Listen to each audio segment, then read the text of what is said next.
welcome back, everyone. Thank you for tuning in. We are going through the book, Getting to Why, A Practical Guide to Finding Your Highest Purpose. I am Matt Rouge, and I'm with J.B. Symons, whom you can see flying through the air on the cover. That's the ball-headed irritant flying in your direction. Right, directly right at you right now. We are on Chapter 5, Avoiding the Role Trap. This dovetails right with the previous chapter, which is the 7 areas of life. Each of those is a role, and sometimes people get trapped in one of the areas of life. They get trapped in a role. How does that work? Well, I think it becomes something early on in life that as we experience different components of our life, whether it's the physical and the family and the social, let's just take family and social. Those are the 2 out of the 7 areas of life we talked about. Mm-hmm. The family early on is obviously your core. That's everything for you. Not a lot of financial worries at age 2. Generally not. So what happens is that we get friends, and so you may have at age 3, 4, or 5 you get a friend, and, and that becomes a new role. Right. I'm now social. Right. I'm interacting with someone. Mm-hmm. And so if you move, okay, all of a sudden you've lost that friendship, that friend, maybe forever. Right. You're in a new area, depending on your personality. In other words, how easily do you make new friends, and you like that role. It felt good. Mm-hmm. And so we identify ourselves as being happy, comfortable, satisfied in that particular role of social, and you go out and seek it, and sometimes may become obsessed. I got to get a friend, and I got to have someone I can interact with, and cliques in high school. Yeah, well, you know people that are kind of clingy, that they're looking for someone to befriend, and to befriend to them, that because they're kind of stuck in that social role, that I identify with that who I am by the number of friends or the kind of friends that I am involved with. That's in my some whole way, life. shape, or form. Yeah. This evening I'm going to have dinner with some friends, 3 buddies that we've been together now for like 7 years or so. Mm-hmm. We get together once a month and have dinner together, and we've even traveled together to different places to kind of celebrate our time together. Right. Now, what we're doing in this chapter, though, is not getting trapped in a particular role. Right.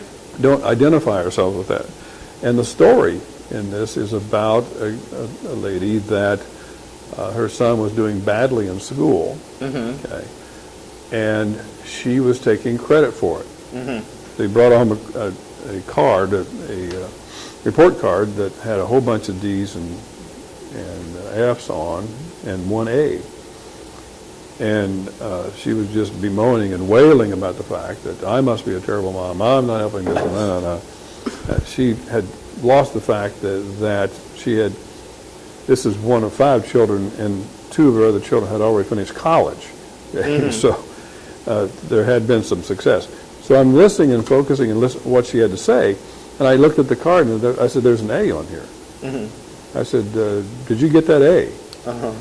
And she said, what are you talking about? I said, you got the A in physical education. Did you go out and get that A? Right. Well, no, what are you talking about? I said, well, you're taking credit for the F's and D's. Why are you not taking credit for the A? Uh-huh. And it obviously stopped her at that point.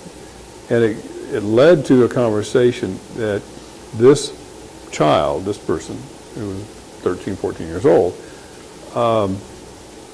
was learning to escape their own responsibility because his mother was taking responsibility for his poor performance. Uh-huh. So that becomes really kind of an interesting situation. We get trapped in our role, and she was evaluating herself, so in the role as family parent, right? In that 1/7 area of your life, she was evaluating herself as a 3. Mm-hmm. Okay, on a scale of 1 to 10. Right. So she's a 3. Now, what she was doing with that was living in that role. Right. Okay? And once again, eliminating the possibility that her core person, her potentiality of her whole self, was still a 10. So she was living in that role and devaluing her potential and her possibilities, and at the same time not realizing that the connection that she had with her child, okay, and the child also has his own family Right. slice of that that pie, was feeling better about himself, even though he got the F's and the D's and the A.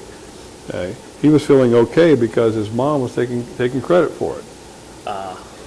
So that was a delusional evaluation that he had. Instead of what am I going to do, it doesn't make any difference what I bring home because she's going to take credit for it. Right. Now, what message is that Pretty going dysfunctional. Yeah, there's a visual right there for you. Right. Now, that might be a little over the top, but we all have done that to some degree at times where we identify ourselves by the roles that we play. One classic role trap is the stereotype A personality man who's just he's all about his career. That's all he does. Mm-hmm. Yeah, and that's all the trappings. Mm-hmm. The right car, the right clothing, the right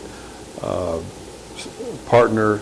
Like Don Draper on spouse. Mad Men. Well, if they know what that is. The spouse is that I'm going to build myself based upon that particular role, or that picture I want of me, and that person allows that to become the self. Mm-hmm. Okay? So that the self now is distorted based upon a role that they want to play. Now, what happens if that career goes to pieces? Then I'm worthless and I have no existence anymore. Now, what's interesting is that the career was supporting that. Mm-hmm. The role of how they look and how they sound and what they drive and all those kind of things. Yeah. That's mostly, we'll put that in the social component of the wheel.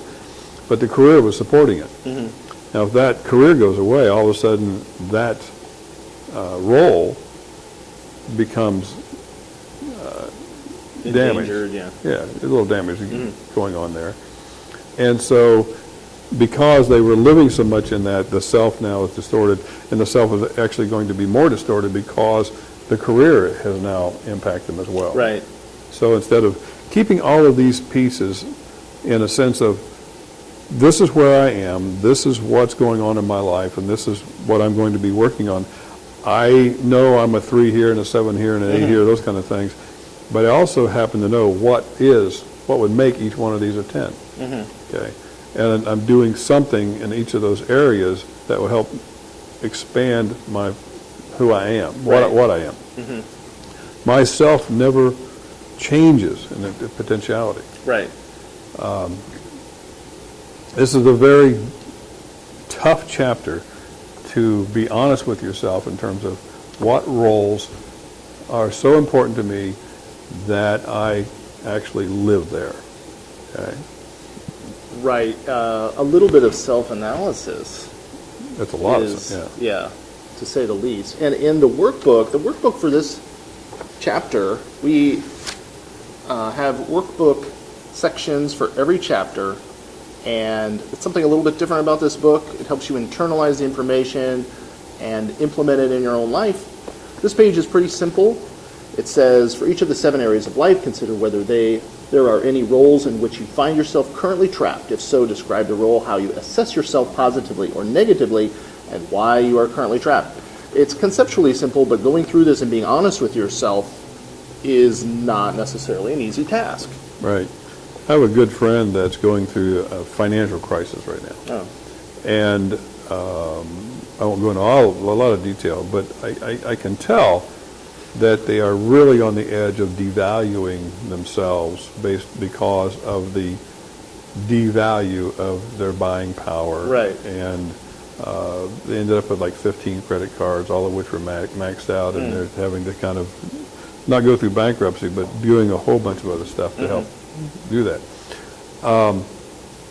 And as I have conversations with them, helping them not to get trapped by identifying themselves as a poor money manager, even though they are. Okay? That doesn't define them. Okay, so that, and I guess maybe that's another way of responding to this particular chapter is, how do you define yourself? Right. Okay, can you define yourself without using a role? interesting question. It is. Yeah. That I am honest. Okay. So you can be honest in all 7 areas. I am dependable. You can be dependable in all 7 areas. So ask yourself, how can I define myself without using a role as part of the definition? Something fun to play with. That is interesting. Yeah. We need to put that in the How book. We do need to put that in the How book. We are currently working on the next book, Getting to How, and it's going to be, we feel, quite a good successor to this book as well. So that is Chapter 5. If you found this video helpful or entertaining, please hit like. Please subscribe to JB's channel. Thanks for watching, and we will see you in the next episode of this series of videos. GettingToWhy.com.